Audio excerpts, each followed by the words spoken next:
الله يبسط الرزق لمن يشاء ويقدر وفرحوا بالحياة الدنيا وما الحياة الدنيا في الآخرة إلا متاع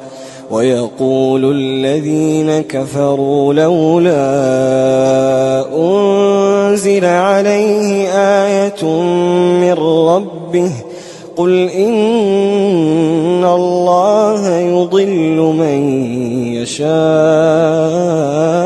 ويهدي إليه من أناب الذين آمنوا وتطمئن قلوبهم